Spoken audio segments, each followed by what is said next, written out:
আগেই বলেছিলাম যে জুলাই সনদ বলে কিছু বাংলাদেশে টিকবে না, হবে না। ঠিক সেটাই ঘটেছে। জাতীয় সংসদের প্রথম অধিবেশনে নিয়ম অনুযায়ী অবৈধ ইউনূস সরকারের জারি করা অবৈধ অধ্যাদেশগুলোকে একে একে আইনে পরিণত করা হলেও গণভোট, জুলাই সনদ, গুম, মানবাধিকার কমিশন এবং বিচার বিভাগকে পৃথকীকরণ সংক্রান্ত অধ্যাদেশগুলি বাতিল বলে গণ্য হয়েছে, কারণ নতুন সংসদের বয়স ৩০ দিন পেরিয়ে গেছে।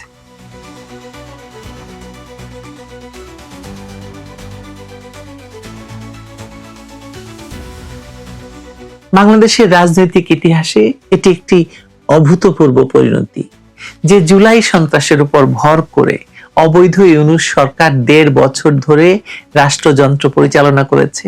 সেই সন্ত্রাসের মতাদর্শিক ভিত্তি হিসেবে তারা যে জুলাই সনদকে প্রতিষ্ঠিত করতে চেয়েছিল সেটি এখন আইনি এবং সাংবিধানিক দিক থেকে কার্যত নিঃশেষ।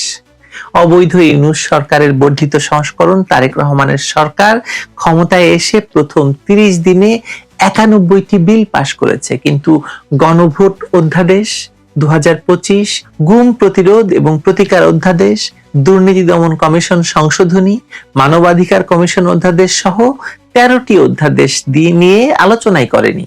ফলে সাংবিধানিক বিধান অনুযায়ী এগুলো স্বয়ংক্রিয়ভাবে অকার্যকর হয়ে গেছে। তার মানে জুলাই সনদ অকার্যকর হয়ে গেছে। এখানে রাজনৈতিক ভনিতার একটি সূক্ষ্ম কিন্তু বিপজ্জনক চরিত্র স্পষ্ট হয়ে গেছে। যারা মানে এই বিএনপিও জুলাই সন্ত্রাসের সুবিধাভোগী হিসাবে সংসদে বসেছে, তারাই এখন সেই সন্ত্রাসের মতাদর্শিক উত্তরাধিকার জুলাই সনদকে কার্যত দাফন করে দিয়েছে। স্বরাষ্ট্রমন্ত্রী সালাউদ্দিন আহমেদ নিজেই সংসদে দাঁড়িয়ে জুলাই জাতীয় সনদ বাস্তবায়ন আদেশকে অন্তহীন প্রতারণার দলিল এবং জাতীয় প্রতারণা আখ্যা দিয়েছিলেন। তার ভাষায় এই অধ্যাদেশের কোনো আইনি বৈধতা নেই এবং এটি সূচনা থেকেই অবৈধ। আমরাও একই কথা বলেছি। এই বক্তব্য অত্যন্ত তাৎপর্যপূর্ণ, কারণ যে রাজনৈতিক শক্তি জুলাই সন্ত্রাসের মাধ্যমে ক্ষমতার পথে হেঁটেছে সেই শক্তির প্রতিনিধি সেই সন্ত্রাসের ফসলকে প্রতারণা বলছেন। মানে খেলাটা কেমন জমেছে বলুন তো। বিষয়টি কেবল রাজনৈতিক নয়, এটি সাংবিধানিক সংকটেরও সূচনা করতে পারে, করেওছে। বাংলাদেশ সংবিধানের ৯৩-এর ২ অনুচ্ছেদ অনুযায়ী কোন অধ্যাদেশ সংসদে উত্থাপনের ৩০ দিনের মধ্যে হয় পাশ করতে হবে, নয়তো অনুমোদন প্রস্তাবের মাধ্যমে বাতিল করতে হবে।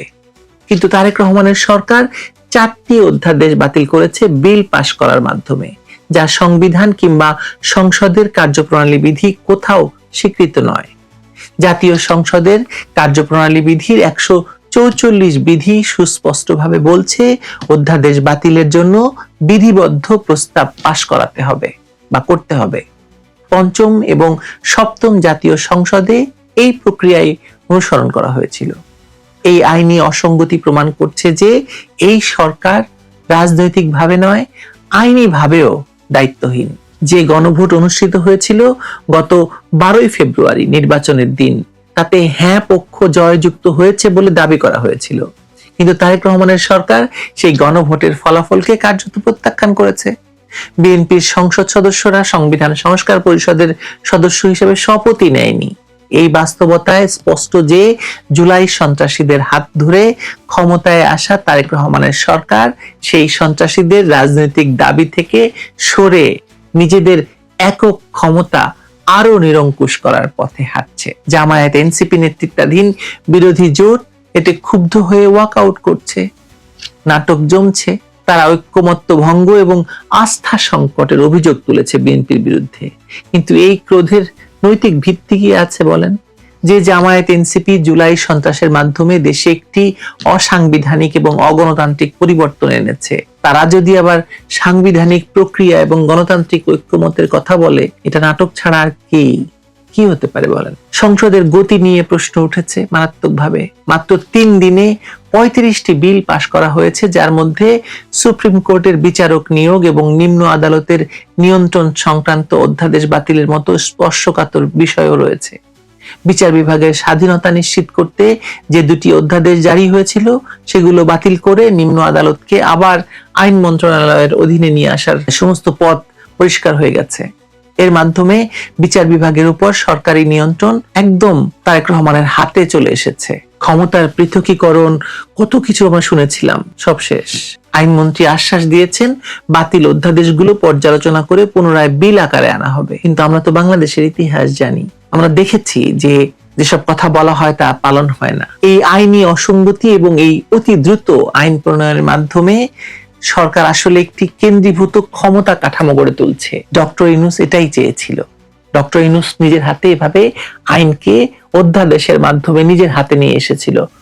অবৈধ অধ্যাদেশের মাধ্যমে মানে আইসিটি বা আন্তর্জাতিক অপরাধ ট্রাইব্যুনালকে শেখ হাসিনার ফাঁসির জন্য তৈরি করা হয়েছিল। কাগজে সনদ লেখা সহজ, গণভোট আয়োজনও সম্ভব, কিন্তু টেকসই সাংবিধানিক পরিবর্তন আনার জন্য প্রয়োজন আইনি শুদ্ধতা, সংসদীয় সততা, রাজনৈতিক আন্তরিকতা, সর্বোপরি জনগণের সমর্থন। এসবের কিছুই তো এদের নেই। যেখানে এসবের ঘাটতি থাকে সেখানে বড় ঘোষণাগুলো শেষ পর্যন্ত প্রতীক হয়ে থাকে। তারপর বিতর্ক শুরু হয় এবং একসময় এসব সবই কার্যকারিতা হারিয়ে ফেলে। এবং গত 43 দিনে আপনারা সেটাই দেখেছেন। জুলাই জাতীয় সনদের ক্ষেত্রেও সেটাই ঘটেছে। যে দলিলকে ভবিষ্যতের পথরেখা বলা হয়েছিল তা নিজেই এখন পথহারা। যে গণভোটকে চূড়ান্ত জনসমর্থনের দলিল বলা হচ্ছিল তা এখন সংসদীয় অনাস্থা, সাংবিধানিক প্রশ্ন এবং রাজনৈতিক পারস্পরিক অবিশ্বাসের ভেতর আটকে গেছে। জুলাই সন্ত্রাসের মাধ্যমে যে রাজনৈতিক পরিবর্তন আনা হয়েছিল বলে দাবি করা হচ্ছে তার মতাদর্শিক স্তম্ভগুলো একে একে ভেঙে পড়ছে। জুলাই সন্ত্রাসীরা যা চেয়েছিল তা পাচ্ছে না। বিদেশি মদদে যে সাজানো নির্বাচনের মাধ্যমে তারেক রহমানকে ক্ষমতায় বসানো হয়েছে, সেই সরকার এখন জুলাই সনদকে প্রতারণা বলছে। ফলে জুলাই সনদ, গণভোট সবই ভুয়া হয়ে গেছে। আরো একবার প্রমাণ হলো যে বন্দুকের নল এবং বিদেশি ষড়যন্ত্রের উপর ভর করে গড়ে ওঠা কোনো রাজনৈতিক ব্যবস্থা দীর্ঘস্থায়ী হয় না, হতে পারে না। বাংলাদেশের জঙ্গলি শাসন তো হবে না, তাই না? 1972 সালে যে সংবিধান রচনা হয়েছিল তা পৃথিবীর ইতিহাসে এক অসামান্য দলিল। সেই দলিলকে অস্বীকার করে একটি সন্ত্রাসের মাধ্যমে জুলাই সনদ প্রণয়ন করবে এবং সেটা বাংলাদেশে ঘটবে, এটা শুরুতেও বিশ্বাস করিনি, এখন তো করছি না, এবং সে কথাই প্রমাণিত হয়েছে। ভালো থাকবেন সবাই।